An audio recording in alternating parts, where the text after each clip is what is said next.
মানুষের আর্থসামাজিক অবস্থার পরিবর্তনই আসল উন্নয়ন মন্তব্য মির্জা ফখরুলের। বিরোধী দলের এমপিরা সরকারি বরাদ্দ কম পাচ্ছেন, অভিযোগ ডাক্তার শফিকুরের। থমথমে কক্সবাজারের টেকনাফ সীমান্ত ওপারে গোলাগুলি আর বিস্ফোরণের পর আতঙ্কিত স্থানীয়রা। রোহিঙ্গা অনুপ্রবেশ ঠেকাতে সতর্ক অবস্থানে বিজিবি। যাচাই ছাড়াই সই হয়েছিল চট্টগ্রাম সিটি কর্পোরেশনের মনোরেল প্রকল্পের সমঝোতা। আন্তর্জাতিক চুক্তি দেখিয়ে ৩০,০০০ কোটি টাকা লোপাটের চেষ্টা, বিডাকে দোষারোপ।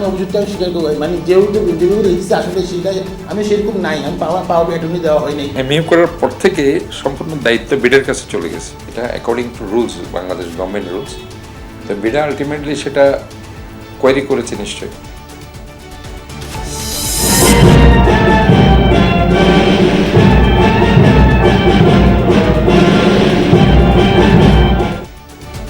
প্রয়াত সর্বোচ্চ ধর্মীয় নেতা আয়াতুল্লাহ খামেনিকে বিদায় প্রস্তুত ইরান। দেশ জুড়ে নানা আয়োজন, ২ কোটি মানুষ যোগ দেওয়ার সম্ভাবনা।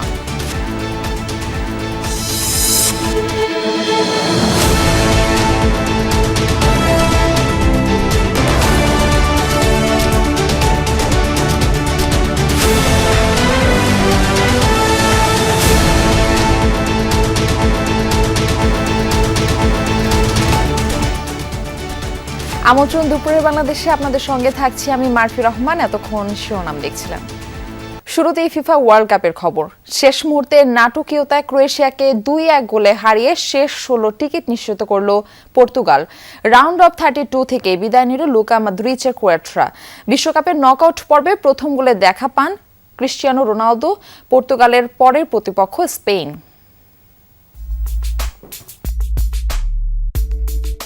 মঞ্চটা প্রস্তুতি ছিল, ম্যাচ শেষে হাসবেন একজন আর অন্যজনকে নিতে হবে বিদায়ের বিষাদ মাখা স্বাদ। ক্রিস্টিয়ানো রোনালদো নাকি লুকা মদ্রিচ, বিশ্বকাপের বিশ্বমঞ্চে কার স্বপ্নভঙ্গ হবে আগে? এই জমাট লড়াইয়ের অপেক্ষায় প্রহর গুনছিল গোটা ফুটবল বিশ্ব। অবশেষে এক রুদ্ধশ্বাস ও নাটকে ঠাসা ম্যাচ শেষে ভাঙা হৃদয় নিয়েই বিশ্বকাপকে বিদায় জানাতে হলো ক্রোয়াটদের। ম্যাচের শুরু থেকে আক্রমণ আর প্রতি আক্রমণে কেঁপে উঠছিল দুই দলের রক্ষণভাগ। বেশ কিছু সুযোগ তৈরি হলেও ডেডলক ভাঙতে পারেনি কেউই। গোলশূন্য প্রথমার্ধ যেন কেবলই ছিল দ্বিতীয়ার্ধের আসল নাটকের পূর্বাভাস। দ্বিতীয়ার্ধে 53 মিনিটে স্তব্ধ হয়ে যায় পর্তুগিজ গ্যালারি। ইওসিপ স্তানিশিচের মাপা পাস থেকে বল পেয়ে বাঁ পায়ের শটে পর্তুগালের জাল Kopan Croat winger Ivan Perisic. তাতে 1-0 ব্যবধানে পিছিয়ে পড়ে CR7-এর দল। পিছিয়ে পড়েও মরিয়া হয়ে ওঠে পর্তুগিজরা। 60 মিনিটে লুকা মদ্রিচদের হৃদকম্পন বাড়িয়ে ক্রোয়াটদের জালে বল পাঠিয়েছিলেন রোনালদো, কিন্তু লাইন্সম্যানের অফসাইডের পতাকা সে আনন্দ কেড়ে নেয় দ্রুতই। তবে ম্যাচের 68 মিনিটে ডিবক্সের ভেতরে ফাউলের শিকার হলে পেনাল্টি থেকে পর্তুগালকে 1-1 সমতায় ফেরান CR7। বিশ্বকাপের নকআউটে নিজের প্রথম গোলটারও দেখা পেলেন এই পর্তুগিজ তারকা। 1-1 সমতার পর ম্যাচের রোমাঞ্চ রূপ নেয় চরম উত্তেজনায়। নির্ধারিত 90 মিনিটের খেলা শেষে রেফারি যোগ করেন অতিরিক্ত 10 মিনিট। 94 মিনিটে মাঝমাঠ থেকে আসা এক দারুণ পাস নিয়ন্ত্রণে নিয়ে কোয়াট ডিফেন্সকে বোকা বানিয়ে বল জালে জড়ান গঞ্জালো রামোস। 2-1 ব্যবধানে এগিয়ে শেষ 16 অপেক্ষায় তখন পর্তুগাল। তবে একদম অন্তিম মুহূর্তে পর্তুগালের জালে বল পাঠিয়ে দেয় ক্রোয়াটরা। যদিও মিনিটের ব্যবধানে ভিআরে রেফারি জানিয়ে দেন অফসাইড। মুহূর্তের মধ্যে ক্রোয়াটদের সেই আনন্দ রূপ নেয় বিষাদের গল্পে। রেফারির শেষ বাঁশি বাজার সাথে সাথেই নিশ্চিত হয়ে যায় পর্তুগালের 2-1 ব্যবধানের জয় আর রাউন্ড অফ 16-এর টিকিটটাও। Hasan Al Maruf, Jamuna Sports. Round of 32 ম্যাচে অস্ট্রিয়াকে 3-0 গোলে উড়িয়ে দিল স্পেন। টানা 3 বিশ্বকাপে ব্যর্থ হবার পর নকআউটে জয় পেল স্প্যানিশরা। ম্যাচের শুরু থেকেই দাপুটে ফুটবল খেলে স্পেন। বল পজিশন, আক্রমণের সংখ্যা সবকিছুতেই ছিল আধিপত্য। প্রথম গোল পেতেও খুব বেশি অপেক্ষা করতে হয়নি। 36 মিনিটে মিকেলের গোলে লিড নেয় স্প্যানিশরা। দ্বিতীয় গোল আসে 66 মিনিটে। মাঠ থেকে সৃষ্ট আক্রমণে এবার স্কোর শিটে নাম তোলেন পেদ্রো। ম্যাচের শেষ দিকে 89 মিনিটে নিজের দ্বিতীয় আর দলের তৃতীয় গোল করেন মিকেল। এর ফলে দীর্ঘ 16 বছর পর নকআউট পর্ব পেরোল লা রোহরা। আলজেরিয়াকে বিদায় দিয়ে 88 বছর পর শেষ 16 সুইজারল্যান্ড। রিয়াদ মাহরেজের 2-0 গোলে হারিয়ে পরের পর্ব নিশ্চিত করল মুরাদ ইয়াকিনের দল। ম্যাচের শুরু থেকেই বল দখলে এগিয়ে ছিল আলজেরিয়া, কিন্তু 11 মিনিটে জোহানের দারুণ অ্যাসিস্ট থেকে সুইজারল্যান্ডকে এগিয়ে নেন এল বোলো। দ্বিতীয়ার্ধের শুরুতে গোল পায় সুইসরা। মাত্র 48 সেকেন্ডের মাথায় চমৎকার শটে ব্যবধান দ্বিগুণ করেন এনদোয়ে। শেষ দিকে লুকা জিদানের দুর্দান্ত ডাবল সেভ আলজেরিয়াকে বড় পরাজয় থেকে রক্ষা করলেও ম্যাচ বাঁচাতে পারেনি। আগামী 7 জুলাই এই স্টেডিয়ামে কলম্বিয়া বা ঘানার মুখোমুখি হবে সুইসরা। নকআউটে নিজেদের প্রথম ম্যাচে কাল বিশ্ব চ্যাম্পিয়ন আর্জেন্টিনা কেপ ভার্দের পরীক্ষা। তবে আল বিসেলেস্তেদের হারিয়ে আরও একটি চমকের অপেক্ষায় কেপ ভার্দে। বিপরীতে প্রতিপক্ষকে সমীহ করলেও জয়ের চোখ আর্জেন্টাইন কোচ লিওনেল স্ক্যালোনির। বাংলাদেশ সময় ভোর 4টায় শুরু হবে দু দলের লড়াই। যুক্তরাষ্ট্র থেকে মুজনিবিন তারেকের পাঠানো প্রতিবেদনে এর বিস্তারিত দেখুন। বিশ্বকাপ শুরুর 3 সপ্তাহ পর চেনা আঙিনায় লিওনেল মেসি। ইন্টার মায়ামির অনুশীলন গ্রাউন্ডে সঙ্গী ডি পল সহ পুরো দল। কেপ ভার্দের বিপক্ষে ম্যাচের আগে শেষবারের মতো নিজেদের ঝালিয়ে নেয়া আলবিসেলেস্তাদের। স্বস্তির খবর, চোটমুক্ত হয়ে ম্যাচ খেলার জন্য ফিট সেন্টার ব্যাক রোমেরো। জায়গা ছেড়ে দিতে হতে পারে ওতামেন্ডিকে। লেফট ব্যাকে তাগলিয়াফিকোর পরিবর্তে মেদিনা হতে পারেন স্কালোনির পছন্দ। জর্ডানের বিপক্ষে বিশ্রামে থাকা মিডফিল্ড ত্রয়ী ডিপল, অ্যালিস্টার ও এনজো ফার্নান্দেজ ফিরছেন কেপ ভার্দের বিপক্ষে ম্যাচে। আক্রমণ ভাগে লাউতারো নাকি আলভারেজ চূড়ান্ত করেননি স্কালোনি। উরুগুয়ে ও স্পেন, দুই সাবেক বিশ্ব চ্যাম্পিয়নকে রুখে দেয়া কেপ ভার্দেকে নিয়ে বাড়তি সতর্ক আর্জেন্টাইন মাস্টারমাইন্ড। সংবাদ সম্মেলনে জানিয়েছেন উরুগুয়ের পরিবর্তে কেপ ভার্দেকে সম্ভাব্য প্রতিপক্ষ মেনে নিয়েছেন প্রস্তুতি। তবে তীব্র রোদ ও গরমে ম্যাচ নিয়ে আছে অস্বস্তি। কেপ ভার্দে এমন একটা দল যারা এখনো হারেনি। কিছু ম্যাচে তো ওরা আরো বেশি পাওয়ার যোগ্য ছিল, যেমন সৌদি আরবের বিপক্ষে ম্যাচটা আমার মনে হয় ওদেরই জেতা উচিত ছিল। ওদের দলে টেকনিক্যালি বেশ দক্ষ খেলোয়াড়ও আছে। এক কথায় দলটা বেশ ভালো। আমরা এটা আগেই বুঝতে পেরেছিলাম। শেষ পর্যন্ত ওরাই পরের রাউন্ডে উঠেছে, আর সত্যি বলতে এতে আমরা মোটেও অবাক হইনি। অভিষেক আসরে এখন পর্যন্ত অপরাজিত কেপ ভার্দে। গ্রুপ পর্বে 3 ম্যাচে 2টিতেই ক্লিনশিট। সবচেয়ে কম আয়তন ও জনসংখ্যার দেশ হিসেবে নকআউটে পা রেখে এরই মধ্যে ইতিহাস গড়েছে আটলান্টিক পারের দেশটি। মেসি ডিপলদের দুঃস্বপ্ন উপহার দিতে প্রস্তুত গোলরক্ষক ভজিনিয়া। জমাট মিডফিল্ডে প্রতিপক্ষকে রুখে দিয়ে গতিময় কাউন্টার অ্যাটাকে আর্জেন্টিনাকে চমক উপহার দেওয়ার পরিকল্পনা কেপ ভার্দের। সঙ্গে কাজ করছে মেসি ও বিশ্ব চ্যাম্পিয়নদের বিপক্ষে খেলার রোমাঞ্চ। আমরা এখানে যোগ্যতার বলে এসেছি। আমরা কোনো ভয় ছাড়াই মাঠে নামবো, আমাদের প্রতিপক্ষের মুখোমুখি হব, আর বিশ্বাস রাখতে পারি যে ম্যাচ জেতার সুযোগ আমাদেরও রয়েছে। বিশ্বকাপের এই পর্বে এসে হারানোর কিছু নেই কেপ ভার্দের। তবে অঘটনের চাপ বেশ ভালোই তাড়িয়ে বেড়াচ্ছে আর্জেন্টিনাকে। মায়ামিতে এই রোদ তো এই বৃষ্টি, আর এই লুকোচুরি খেলার মাঝেই মুখোমুখি হবে আর্জেন্টিনা ও কেপ ভার্দে। মেসির বিশ্বকাপ যাত্রা থামিয়ে দিবে কি চমক দেখানো কেপ ভার্দে, নাকি বিশ্বকাপে নিজেদের রূপকথার গল্প এখানেই থেমে যাবে আটলান্টিক পারের দেশটির? এই হার্ড রক স্টেডিয়াম কার জন্য কি চিত্রনাট্য সাজিয়ে রেখেছে সেটি এখন দেখার অপেক্ষা। মুজরাবিন তারেক, যমুনা স্পোর্টস, মায়ামি, যুক্তরাষ্ট্র। মিয়ানমারের রাখাইন রাজ্য থেকে গোলাগুলি ও বিস্ফোরণের শব্দ শোনা না গেলেও কক্সবাজারের টেকনাফ সীমান্তে থমথমে পরিস্থিতি। স্থানীয়রা জানান, গতকাল বিকেল থেকে বিস্ফোরণের শব্দ শোনা যাচ্ছে না। বিজিবি জানান, পরিস্থিতি নিয়ন্ত্রণে সতর্ক অবস্থানে তারা। জোরদার করা হয়েছে টহল, ড্রোন সহ বিভিন্ন প্রযুক্তির মাধ্যমে নজরদারি করা হচ্ছে। রোহিঙ্গা অনুপ্রবেশ রোধে সর্বোচ্চ সতর্ক থাকার কথা জানিয়েছেন বিজিবির রামু সেক্টর কমান্ডার। বুধবার সকাল থেকে রাত পর্যন্ত টেকনাফ সীমান্তের উপারে থেমে থেমে গোলা ও মর্টার শেল বিস্ফোরণের শব্দে কেঁপে ওঠে সীমান্ত। এতে জাদিমুরা থেকে শাহপুরীর দ্বীপ পর্যন্ত বাসিন্দাদের মধ্যে ছড়ায় আতঙ্ক।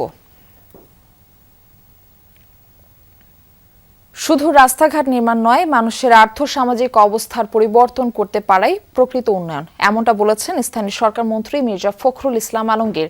সকালে ঠাকুরগাঁওয়ে সোলার সেচ প্রকল্প উদ্বোধন করেন তিনি। বলেন, এমনিতেই রাস্তাঘাট, মসজিদ, মাদ্রাসা এবং অবকাঠামোগত উন্নয়ন করবে সরকার। তবে প্রকৃত উন্নয়ন সেটাই যার মাধ্যমে সাধারণ মানুষ উপকৃত হয়। তাদের জীবনমান উন্নয়ন হয়। এ সময় কৃষকদের সহজ শর্তে ঋণ দিতে ব্যাংকগুলোর প্রতি আহ্বান জানান তিনি। এরপর সোলার সেচ পাম্প পরিদর্শন করেন মির্জা ফখরুল ইসলাম আলমগীর। খালি রাস্তাঘাট আর মসজিদ মাদ্রাসা চাইলে ভাই উন্নয়ন হয় না। এইটা হচ্ছে উন্নয়ন।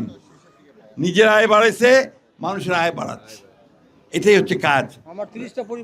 রাস্তাঘাট তো চলবেই, রাস্তাঘাট হবে, সরকার করবে, ইনফ্রাস্ট্রাকচার বাড়াবে, এগুলো হচ্ছে কাজ। কিছু কিছু স্থানে সরকারি দলের সংসদ সদস্যরা যা বরাদ্দ পাচ্ছেন, বিরোধী দলের এমপিরা তা পাচ্ছেন না, এমন অভিযোগ করেছেন বিরোধী দলীয় নেতা এবং জামায়াতের আমির ডাক্তার শফিকুর রহমান। সকালে নেত্রকোনা সার্কিট হাউসে এক মতবিনিময় সভায় এই অভিযোগ তোলেন তিনি। এ সময় নেত্রকোনার প্রসঙ্গ টেনে শফিকুর রহমান বলেন, এই জেলায় যেসব উন্নয়ন হওয়ার কথা ছিল তা হয়নি। সাদামাটির পাহাড়, সিলিকন বালি থাকলেও কোনো কলকারখানা নেই। পরে পাবলিক হলে রুকন সম্মেলনে যোগ দেন জামায়াতে আমির।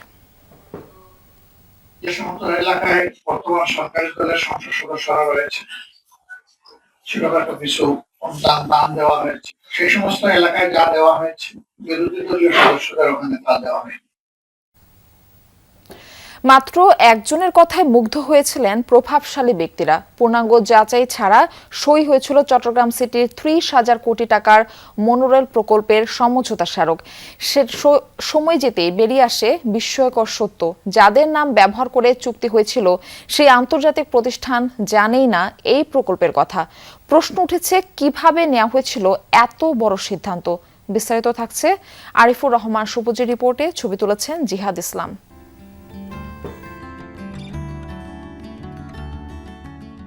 ঢাকার মতো চট্টগ্রাম নগরের যানজট নিরসন এবং গণপরিবহন ব্যবস্থার আধুনিকায়নে মেট্রো রেল চালুর জন্য প্রায় 70 কোটি টাকা ব্যয়ে সম্ভাব্যতা যাচাইয়ের কাজ করছে ডিটিসিএ।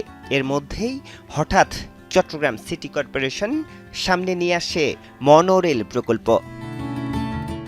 2025 সালের মাঝামাঝি সময়ে প্রকল্পটি নিয়ে আবির্ভাব ঘটে মিশরের রাষ্ট্রীয় প্রতিষ্ঠান দি আরব কন্ট্রাক্টর এবং ওরাসকম কনস্ট্রাকশন নামের দুটি প্রতিষ্ঠানের। নিজেকে প্রতিষ্ঠান দুটির স্থানীয় প্রতিনিধি পরিচয়ে ব্যবসায়ী নেতা আমির হুমায়ুন চৌধুরীর কাছে হাজির হন কাউসার আলম চৌধুরী নামের এক ব্যক্তি। প্রকল্পটিতে আগ্রহী হয়ে ওঠেন চট্টগ্রাম সিটি মেয়রও। 2025 সালের 24 জুন বিশাল আয়োজন করে স্বাক্ষরিত হয় Chittagong monorail mass transit initiative চুক্তি। আমার কাছে আসছে, মেয়র সাহেবের কাছে আসছে, দুজন একসাথে আসছে। আমরা দুজন আলাপ করে দেখলাম, তার কাগজপত্র সে দেখালো। তার মধ্যে ঠিক আছে, আমরা চেষ্টা করে দেখি, অসুবিধা কি। আমি কিংবা মেয়র সাহেব, আমরা তো কেউ টাকার জন্য আসি না এখানে। আমরা সে চিটাগাঙে একটা সুন্দর জিনিস প্রেজেন্ট করার জন্য, যেন চলাচল যেন ইজি হয়। শতভাগ বিনিয়োগের এই প্রকল্পে আগ্রহী হয়ে ওঠে বাংলাদেশ বিনিয়োগ উন্নয়ন কর্তৃপক্ষও। প্রকল্প বাস্তবায়নের সুপারিশ করে চিঠি পাঠান সড়ক পরিবহন ও সেতু মন্ত্রণালয়, স্থানীয় সরকার বিভাগ ও বিদ্যুৎ বিভাগের সচিবদের কাছে। কিন্তু কোনো সংস্থাই আর যাচাই করে দেখেননি কাউসার আলমের জালিয়াতি। অনুসন্ধানে দেখা গেছে কোম্পানিয়ান 1994-এর 379 ধারা এবং বাংলাদেশ বিনিয়োগ উন্নয়ন কর্তৃপক্ষ আইন 2016 অনুযায়ী কাউসার আলম দি আরব কন্ট্রাক্টরের পাওয়ার অব অ্যাটর্নির যে নথি জমা দিয়েছে তা ভুয়া। এর বাইরে নেই কোনো নথিপত্র।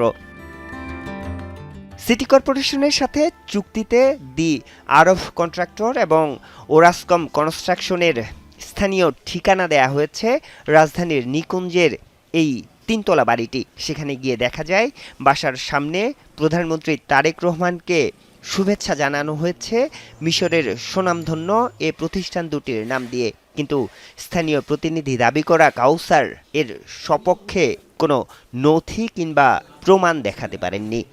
আপনি এটা অফ করেন, এই কষ্ট করে অফ করেন। আমি আপনার চুপ চালে আছে, আপনি আমাদের সাথে ইয়া করতেছেন, আপনি আমাকে এখন যে এমন একটা বিব্রত করতেছেন। না, আপনাকে বিব্রত করব। আপনার বিষয়ে জানতে চাইছি যে আপনি যে জালিয়াতির ইয়াটা আসছে সেটার আমি অভিযোগটা স্বীকার করব। মানে যেহেতু যেভাবে লিখছে আসলে সেটা আমি সেরকম নাই। আমি পাওয়ার অ্যাটর্নি দেওয়া হয় নাই। তারপর আমি তো বলিনি অ্যাটেস্টেড করে আমার দেওয়া হয়েছে, আমি তো বলতেছি না। কাউসারের এমন জালিয়াতির ঘটনা বেরিয়ে আসার পর দি আরব কন্ট্রাক্টর এবং ওরাসকম কনস্ট্রাকশন সাফ জানিয়ে দেয় বাংলাদেশে তাদের কোনো প্রতিনিধি নেই। এই জালিয়াতির ঘটনা জানাজানির পর ভুয়া এই সমঝোতা চুক্তি বাতিল করেছে চট্টগ্রাম সিটি কর্পোরেশন। প্রতারিত হবার দায় চাপিয়েছে বিডার উপর। কাউসারের বিরুদ্ধে আইনি ব্যবস্থা নেওয়ার কথাও বলছে সংস্থাটি। আমরা যখন এমইউ করার পর থেকে সম্পূর্ণ দায়িত্ব বিডের কাছে চলে গেছে। এটা according to rules, Bangladesh government rules. তো বিডা আলটিমেটলি সেটা কোয়েরি করেছে নিশ্চয়ই। যখনই কোনো কারোর সাথে কথা বলি সব কিছু কোয়েরি করি। তো এরপরও যদি ভুল হয়ে থাকে অবশ্যই কাউসার আইনগত ব্যবস্থা অবশ্যই সিটি কর্পোরেশন নেবে। এ নিয়ে বক্তব্যের জন্য কয়েক দফায় যোগাযোগ করা হয় বিডা কর্তৃপক্ষের সাথে। বক্তব্য না দিলেও এক বিবৃতিতে জানিয়েছে মনোরেল প্রকল্প বাস্তবায়নের অনুমোদন প্রদান করেনি বিডা। তাই বিভিন্ন মন্ত্রণালয়ে পাঠানো ডিও লেটারকে বিনিয়োগকারী প্রতিষ্ঠান যাচাইয়ের চূড়ান্ত সনদ বিবেচনার সুযোগ নেই। চট্টগ্রাম মহানগরীর সবচেয়ে বড় এবং একমাত্র ভিআইপি সড়ক ধরা হয়ে থাকে সিডি এভিনিউর এই সড়কটিকে। এই সড়কটির উপরে এর মধ্যেই নির্মাণ করা হয়েছে উড়াল সড়ক, এলিভেটেড এক্সপ্রেসওয়ে। বাকি যে সড়কগুলো রয়েছে সেগুলোর প্রস্থ সর্বোচ্চ 18 থেকে 20 ফিট। এসব সড়কে মনো বা মেট্রো রেল কতটুকু ফিজিবল তা নিয়েই রয়েছে প্রশ্ন। নগরবাসী বলছে, তবে এসব মনো বা মেট্রো রেল প্রকল্প নিয়ে সিটি কর্পোরেশন বা সিডিএর এত আগ্রহ কেন? ভুয়া এই প্রকল্পের সাথে যুক্ত থাকতে ডাকা হয়েছিল নগর পরিকল্পনাবিদ আশিক ইমরানকেও। তিনি জানান, ভুয়া বিনিয়োগের বিষয়টি আগেই আঁচ করতে পেরে সরে আসেন তিনি। বলেন, সস্তা জনপ্রিয়তায় আগ্রহী হয়ে ওঠে সিটি কর্পোরেশন। হালকা বিষয় হয়ে গেছে। যখনই নতুন কোনো মেয়র আসেন দেখা যাচ্ছে মেট্রো রেল করার জন্য একটা গ্রুপ চলে আসে। সম্ভাবতার পরিবর্তন ওনাদের কত বিলিয়ন ডলার বা কত হাজার কোটি টাকা বিনিয়োগ হবে, কত টাকা অবশ্য এটা নিয়েই দেখলাম যে বেশি আলোচনা। তো তখন আমি আর এটাতে উৎসাহ বোধ করি নাই, আমি সরে আসছি। অনুসন্ধান বলছে, আলী নাজির শাহিন নামে এক ব্যক্তির মাধ্যমে আমির হুমায়ুনের সাথে পরিচয় হয় কাউসার আলমের। এই দুই প্রতারক এর আগেও সাবেক সংসদ সদস্য আলী আসগর লবির মাধ্যমে খুলনায় সোলার পাওয়ার এবং মংলা বন্দর উন্নয়নে 8,000 কোটি টাকার জাপানি বিনিয়োগ আনার চুক্তি করেছিল ভুয়া প্রতিষ্ঠানের নামে। আরিফুর রহমান সবুজ, যমুনা নিউজ, চট্টগ্রাম। চলছে বাংলাদেশ চলচ্চিত্র শিল্পী সমিতি 2026 থেকে 2028 মেয়াদের বহুল প্রতীক্ষিত নির্বাচন।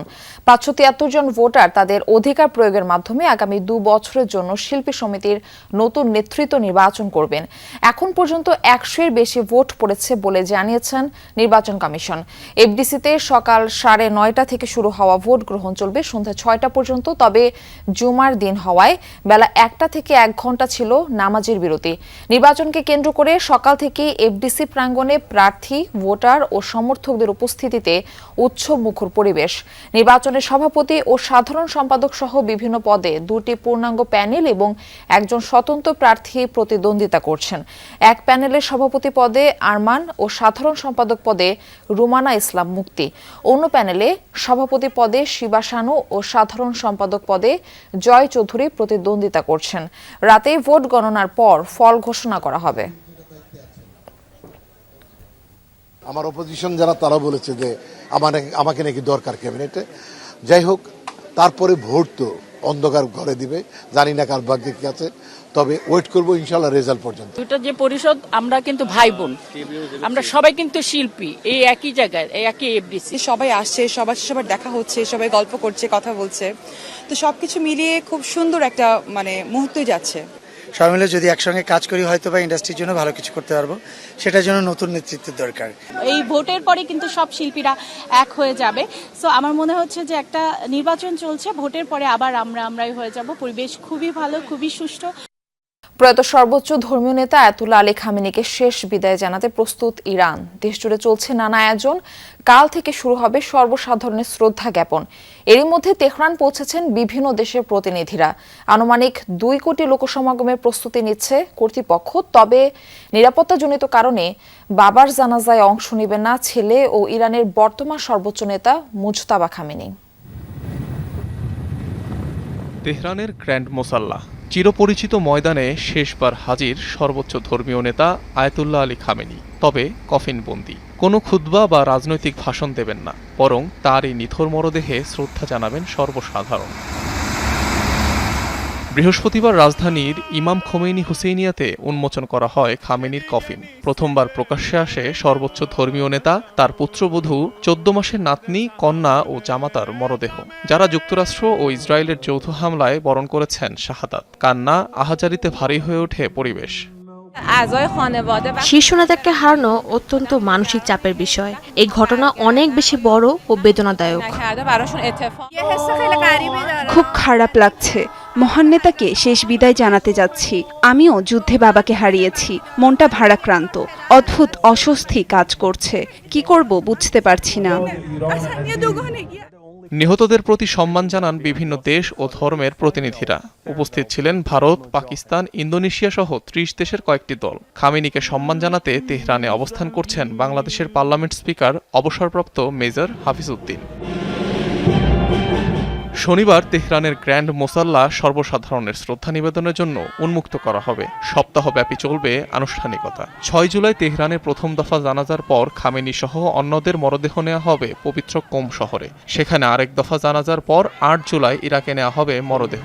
নাজাফ ও কারবালায় আরও 2 ধাপে হওয়ার কথা জানাজা। 9 জুলাই মাশহাদ শহরে ইমাম রেজার মাজারে সমাহিত করা হবে আয়াতুল্লাহ খামেনিকে। আনুমানিক 2 কোটি লোক সমাগম হতে পারে আয়াতুল্লাহ খামেনির জানাজায়। ধারণা, যা হবে ইরানের ইতিহাসে সর্ববৃহৎ। অনিক রহমান, যমুনা নিউজ। এই ছিল দুপুরের বাংলাদেশে। এতক্ষণ সাথে থাকার জন্য সবাইকে ধন্যবাদ।